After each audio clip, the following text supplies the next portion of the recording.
St. Louis, Missouri sits on the banks of the Mississippi River. Beneath the skyline, the metropolitan region is grappling with a severe fentanyl crisis and currently holds the highest murder rate in the entire United States. When the region's most violent offenders are caught and convicted, they are funneled a few hours north to the Northeast Correctional Center. The facility is encased in a deterrent wall of barbed wire and a fully active, deadly electric fence. If anyone somehow makes it over that perimeter, they face a secondary layer of security. The prison employs a highly trained Bloodhound tracking unit, the reigning state champions in Missouri. Since the facility opened in 1998, not a single inmate has successfully escaped. Every square inch of the Northeast Correctional Center is engineered with a singular purpose: maintaining absolute physical control over unpredictable, violent human behavior.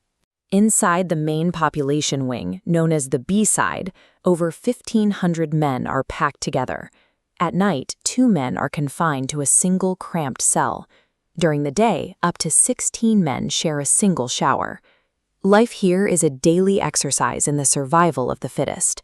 Gangs, drugs, and harassment are persistent realities, and a minor disagreement on the yard can easily escalate into a violent encounter. To keep a lid on the violence, deputy wardens execute random, invasive cell searches, hunting for smuggled narcotics and makeshift weapons carved from stolen materials. When violence does break out, a 10-5 alarm sounds. The entire institution goes into immediate lockdown, sealing inmates in their cells while rapid response guards sprint across the yard to neutralize the threat. Traditional incarceration on the B-side manages risk through constant surveillance and the threat of physical force. In this wing, safety is maintained by technical barriers rather than institutional trust. Just across the yard, within the same lethal perimeter, the rules change in the Dynamo wing. In this section, there are absolutely no security officers stationed on the floor. The barrier to entry is steep. To live here, an inmate must have served a minimum of 15 years with a pristine record, 0 acts of violence, and 0 drug infractions. Once inside, these lifers are granted a high level of autonomy. Men convicted of violent felonies are given access to screwdrivers and other heavy tools to repair the facility's heating systems themselves. They also participate in the Puppies for Parole initiative. Inmates voluntarily remove their lockers to make space in their tight quarters, cohabitating with and training rescue dogs from local animal shelters. Handing lethal tools and vulnerable animals to convicted felons reverses the standard logic of prison administration. Rather than mitigating risk through isolation, the prison is attempting to mitigate risk through responsibility.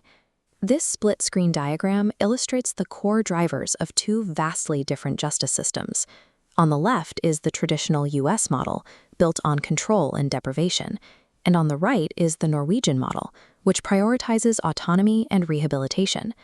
Missouri's justice system is notoriously conservative and tough on crime, yet it directly imported this progressive Norwegian framework into its highest security facility.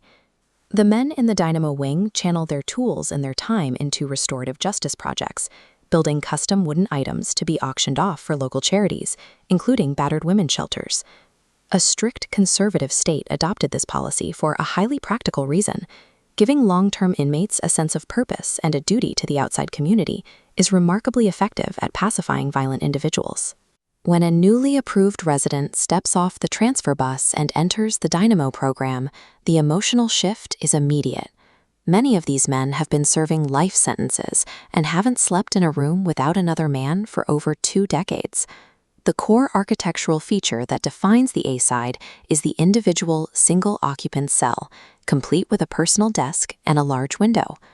On that first night, the cell door remains unlocked. Residents can walk out into the wing at their own discretion, no longer needing to sleep with one eye open. In an environment historically defined by constant, looming threats, the absence of a cellmate provides a rare sense of safety and a quiet restoration of personal dignity. The numbers show the results of the program. The Dynamo wing consistently reports 0 fights, 0 overdoses, and 0 internal crimes. This perfect safety record exists because these men finally have tangible things to lose. A single cell, a rescue dog, and their daily autonomy are privileges they refuse to jeopardize. The Northeast Correctional Center proves that maximum security and maximum humanity can successfully coexist. When dealing with the most hardened individuals, radical trust can actually be a far more effective tool for control than extreme force. If you want to keep exploring the hidden systems that shape our world, from high-security prisons to global economics, hit the subscribe button to join us here at The Explainer. We'll see you in the next one.